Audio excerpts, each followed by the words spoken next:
Catherine's greatest test was never a tiara, a balcony appearance, or a royal wedding.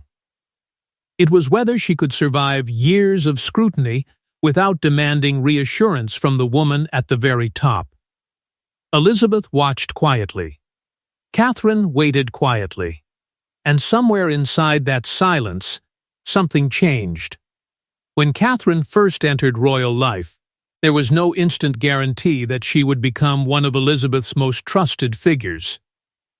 The Queen had already lived through decades of family upheaval, public pressure, broken marriages, private disappointments, and newcomers who discovered that royal life demanded far more than elegance.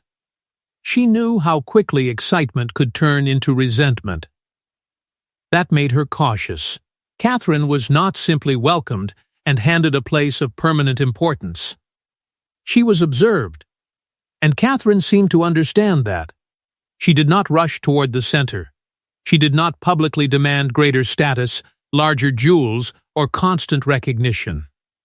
Her rise was gradual, almost deliberately quiet. For Elizabeth, that restraint may have mattered more than Catherine ever realized.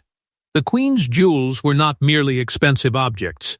Some carried memories of her parents. Others were tied to her marriage, her accession, great state occasions, private milestones, and decades of service. To Elizabeth, handing one over, even temporarily, could carry a meaning far beyond fashion. So each loan became something closer to a test. When Catherine wore pieces connected to earlier generations, she did not appear to challenge the women who had worn them before her. She allowed the history to remain intact.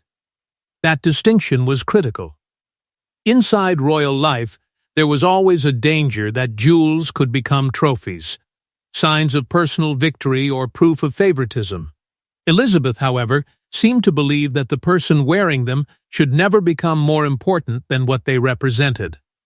Catherine's response was patience.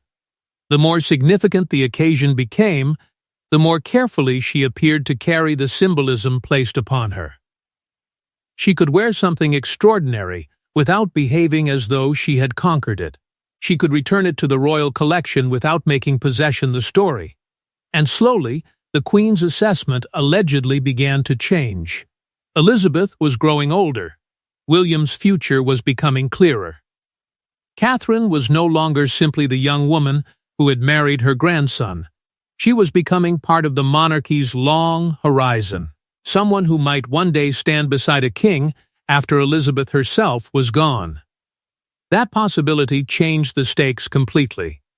Because once Elizabeth began thinking about Catherine not as a present-day duchess, but as a future queen, every jewel carried a new question. Which pieces should merely be loaned now, and which should be protected for the role Catherine had not yet reached? But trust alone could not explain what happened next. Because Elizabeth was not simply opening a jewelry box to Catherine, she was allegedly separating certain pieces from everyone else. The most explosive possibility was not that Catherine would inherit jewels. Every future queen could expect access to important pieces. The real secret was far more delicate. Elizabeth had allegedly identified a private group of jewels that were not to drift through the family at all. They had a destination. There was no public inventory marked with Catherine's name. No palace announcement. No dramatic declaration. The arrangement, if it existed, was far more subtle than that. Certain pieces were simply not used in the way people expected. They remained absent. Protected, waiting, and that silence created its own kind of evidence. Royal jewelry rarely follows a simple path. Pieces can be loaned, inherited, reassigned, held personally, or reserved for ceremonial use. Some jewels disappear for years before returning on a different woman. Others become strongly associated with one generation before moving to the next. That flexibility made Elizabeth's alleged decision remarkable. She was not merely allowing Catherine access. She was supposedly preventing some pieces from being absorbed too early into another royal identity. The reason was dangerous. If Elizabeth had openly declared that certain jewels were being held for Catherine, every future appearance would have been examined as proof of preference. Camilla stood closest to the throne beside Charles. Anne was Elizabeth's only daughter. Sophie had spent years earning trust. Charlotte represented the bloodline moving forward. Any visible exclusion could have become a private wound and a public story. So Elizabeth allegedly said nothing. Some jewels carried too much of her own life to be transferred casually. There were pieces connected to state occasions, anniversaries, diplomatic gifts, family milestones, and moments repeated so often that they had become part of Elizabeth's public identity. Once another woman wore them regularly, the association would begin to change. Elizabeth understood that, and she may have wanted that transformation delayed until the right person and the right reign arrived. That person was not necessarily the woman she loved most. That was what made the arrangement more complicated. This was about continuity. William would one day become king. Catherine would stand beside him. Every major jewel she wore in that future role could carry political weight, family memory, and public meaning. Elizabeth allegedly saw that Catherine had the rare ability to wear history without appearing to claim it. That made her uniquely useful to the monarchy's next chapter. And then there was one particular piece, a jewel so closely tied to royal continuity that its eventual movement toward Catherine allegedly exposed the scale of Elizabeth's thinking. Suddenly, this was no longer about beautiful objects being saved for a favorite granddaughter-in-law. It was about succession, symbolism, and preparation. Because when the first truly significant piece entered Catherine's orbit, the question stopped being whether Elizabeth trusted her and became whether Elizabeth was quietly preparing her for the crown itself. At first, it could be dismissed as another royal loan. A beautiful object, a formal occasion, nothing more. But palace tradition is built on repetition, placement, timing, and memory.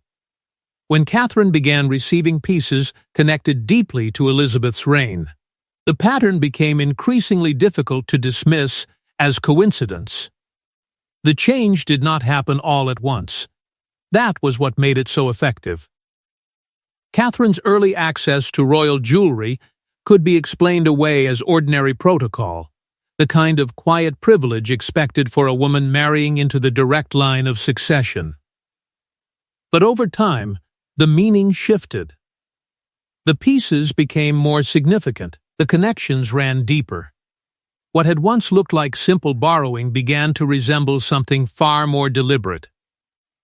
Inside the monarchy, jewelry has always spoken without words.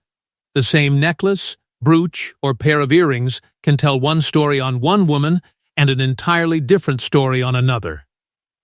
Context changes everything. Rank changes everything. Timing changes everything. Elizabeth understood that better than almost anyone. She knew that allowing Catherine to wear a deeply meaningful piece could create an association that would outlive the occasion itself. And once that association existed, it could not easily be reversed. That was why Catherine's manner mattered so much. She did not appear to wear historic jewels as though she had conquered them. She wore them with restraint, allowing the history attached to them to remain visible. That seemingly simple instinct may have reassured Elizabeth more than any formal promise ever could. Because these were not just objects. Some had accompanied Elizabeth through defining moments of her life. Others had belonged to women who shaped the monarchy before her. To place them on Catherine was to invite comparison, memory, and expectation. One wrong tone could make Catherine seem as though she were trying to replace the past. Instead, she appeared to carry it forward. That distinction transformed her role. She was no longer simply enjoying access to royal privilege. She was becoming a bridge between reigns. Elizabeth stood at one end, William's future kingship at the other, and Catherine increasingly occupied the space between them. Possession was never the real point. Stewardship was. Catherine seemed comfortable with the idea that a royal jewel could pass through her hands without ever truly becoming hers. That gave Elizabeth something rare, confidence that the object would remain bigger than the wearer. And yet, the question grew more uncomfortable. Why were certain pieces not used in the same way with other senior women? Why did particular jewels seem to become increasingly linked with Catherine instead?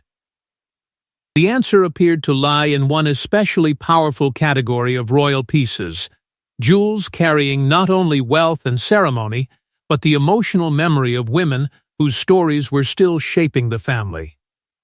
And that was where Elizabeth's plan became deeply personal, because some of the jewels being protected for Catherine carried the shadow of another woman whose legacy still haunted the House of Windsor. There was one name Elizabeth could never separate from William's future: Diana.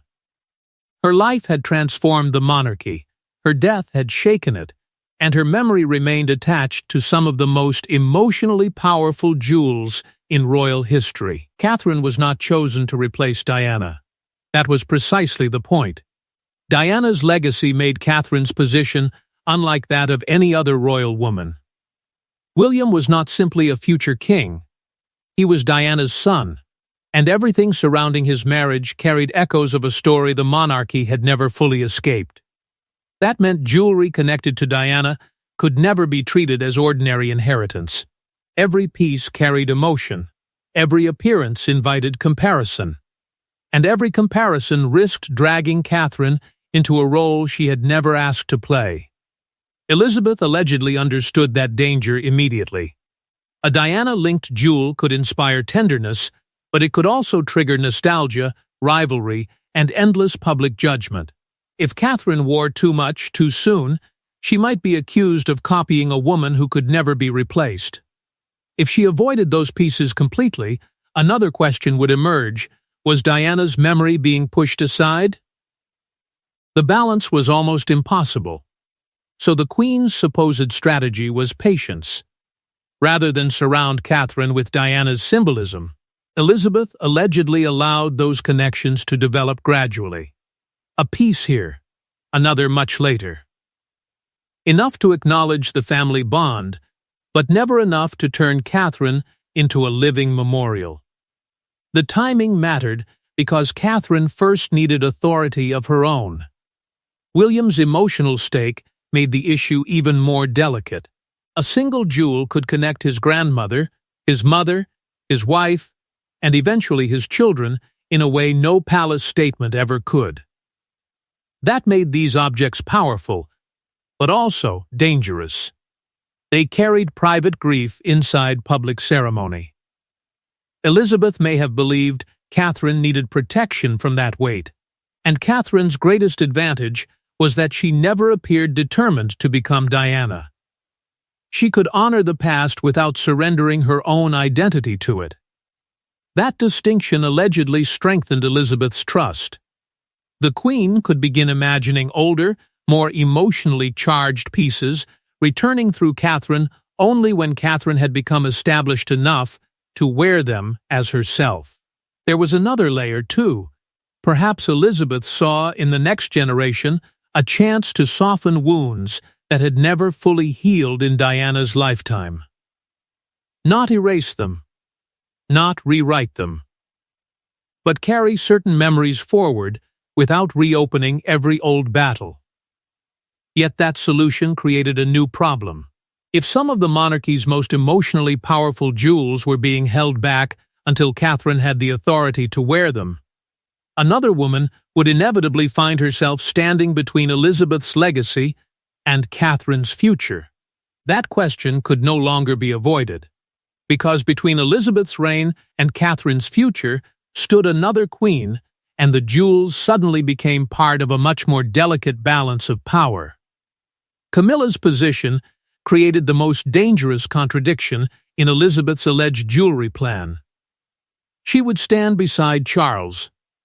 She would hold enormous rank. She would have access to royal magnificence. Yet rank alone did not necessarily give her every symbol Elizabeth wanted preserved for the reign that would follow. That distinction mattered because Camilla and Catherine represented two very different moments in the monarchy's future. Camilla belonged to Charles's reign, the immediate chapter that would follow Elizabeth. Catherine belonged to the chapter after that. And if Elizabeth was truly thinking several moves ahead, then jewelry could not simply be distributed according to who held the highest position at the time. Some pieces had to be protected for the story they would one day tell. This was not necessarily personal. Elizabeth could respect Camilla's role, recognize her place beside Charles, and still decide that certain jewels carried a different purpose. The problem was association. Once a historic piece became strongly linked with one royal woman, that connection could last for decades. If every deeply emotional jewel from Elizabeth's reign passed immediately into Camilla's public identity, Catherine might later appear to inherit Camilla's image rather than Elizabeth's legacy. For someone as sensitive to precedent as Elizabeth, that possibility may have been unacceptable. Sequence mattered. Who wore a jewel first after Elizabeth could shape how the public understood it for years? A necklace, brooch, or tiara could become permanently attached to the woman who revived it. That meant the first appearance after Elizabeth's death was not merely a fashion choice. It could become a statement about succession. That was where Catherine's allegedly reserved pieces took on greater meaning. They were not being withheld because she was more loved. They were being preserved because Elizabeth supposedly wanted a direct symbolic line from her own reign to William's future one. Camilla's position, therefore, was emotionally complicated. She could occupy the highest female rank in the monarchy and still encounter invisible limits around certain parts of Elizabeth's personal legacy. Those limits would never need to be announced. They could exist quietly, through absence, timing, and choice. Anne and Sophie made the distinction even clearer. Elizabeth could value both deeply. Anne was her daughter. Sophie had earned years of trust. Yet neither woman occupied Catherine's dynastic position beside the future king. That was the part palace insiders would have understood without saying aloud. Jewelry politics could reveal hierarchy more brutally than titles, because jewels carried memory, approval, and intention all at once. And Elizabeth's alleged decision was not about choosing a favorite woman. It was about choosing the woman who might need those symbols most when the monarchy entered its next fragile transition. And once that reason becomes clear, the jewels stop looking like gifts altogether. They begin to look like something Elizabeth intended Catherine to use when the institution itself needed protecting. The final explanation was far bigger than diamonds, pearls, or ownership. Elizabeth had spent 70 years learning that monarchy survives through symbols people recognize before anyone explains them. Catherine would eventually inherit responsibility without Elizabeth beside her. The jewels, allegedly, were meant to speak when Elizabeth no longer could. That was the real purpose behind the supposed reservation of certain pieces. They were not simply rewards for loyalty or signs of personal affection. They were instruments of legitimacy. Elizabeth had worn some jewels so often, and during such important moments, that they had become inseparable from the image of stability itself. A familiar brooch, necklace, or tiara could carry decades of memory without a single word being spoken. And Catherine would eventually need that language. William's future reign would begin under enormous pressure. Every transition in monarchy creates uncertainty, but this one would carry the weight of Elizabeth's extraordinary longevity. Charles's reign before it, Diana's unresolved legacy, and a public already questioning what the institution meant in a changing world. Catherine would not simply be standing beside William. She would be expected to help make the next era feel believable. Elizabeth allegedly understood that years before the moment arrived. That was why preserving certain jewels mattered. When Catherine eventually appeared at state occasions, diplomatic events, royal weddings, periods of mourning, coronation-related ceremonies, and other defining moments, those pieces could create an immediate emotional link to the past. The message would be subtle, but powerful. Continuity had not been broken. Catherine's personality was central to that plan. Elizabeth supposedly trusted her restraint because restraint allowed the jewels to remain larger than celebrity. Catherine could wear something famous without turning it into a personal trophy. She could carry history without appearing to consume it. That made the decision institutional before it was sentimental. Camilla had her role. Anne had her blood connection. Sophie had earned deep trust. Diana remained emotionally inseparable from William's story. Charlotte represented the future beyond Catherine. But Catherine alone combined all those pressures with one crucial responsibility: she would stand beside the next king. And that meant the jewels were never only about her. They were about what came after her, too, because the most revealing part of Elizabeth's alleged plan may have been that Catherine was not being given the final word. She was being prepared to inherit the burden of choosing. One day, she might have to decide which pieces should remain protected, which should return, and which woman in the next generation had earned the right to carry their meaning forward. Because Elizabeth's deepest act of trust may not have been choosing Catherine as the next wearer. It may have been trusting her to make the same impossible decision when another generation eventually came asking. Eventually, every royal jewel outlives the woman who wears it. That is what makes Elizabeth's alleged decision so powerful. Catherine was never going to be the final destination. She was being placed in the middle of a chain, and one day, the responsibility Elizabeth carried would become hers. That changes the meaning of everything that came before. If Elizabeth truly reserved certain pieces with Catherine in mind, then this was never a simple story of favoritism. It was about stewardship. One woman guarding history long enough to place it into the hands of another, knowing that those hands would eventually have to decide where the history went next. Catherine's future role would therefore be more complicated than simply wearing Elizabeth's jewels. She could become the person deciding when they return, why they return, and who should be associated with them after her. That power carries enormous emotional weight because one jewel can say what the palace itself may never dare to say openly. Princess Charlotte seems like the obvious future recipient. But royal symbolism has never followed bloodline alone. A daughter can inherit memory, yet a future queen may need authority. A daughter-in-law may arrive and suddenly become central to the next reign. Roles change. Marriages reshape hierarchy. New generations bring new rivalries, expectations, and questions. Catherine could eventually face the same tension Elizabeth supposedly faced. Who receives the important pieces? Who waits?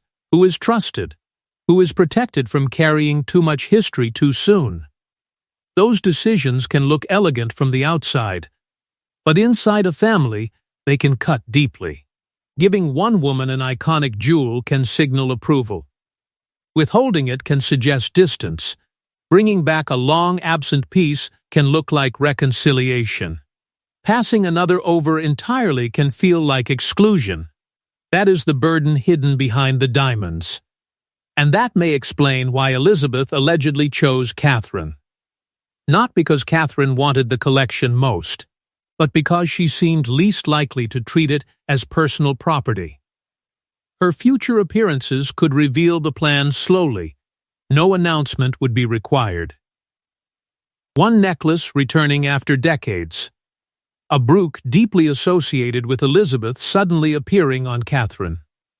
A tiara absent for years emerging at precisely the right moment. Each appearance would add another piece to a story the palace never formally confirmed. The irony is that the more important the jewel, the less explanation it may need. and there may still be one piece waiting. Something so closely protected, so deeply connected to Elizabeth, that its first appearance on Catherine would force royal watchers to reconsider every decision that came before it. And perhaps that is why the greatest clue is still locked away. Not because Elizabeth forgot it, and not because the palace has no plan, but because the moment Catherine finally wears it may be the moment the world understands exactly what Elizabeth had been preparing her for all along.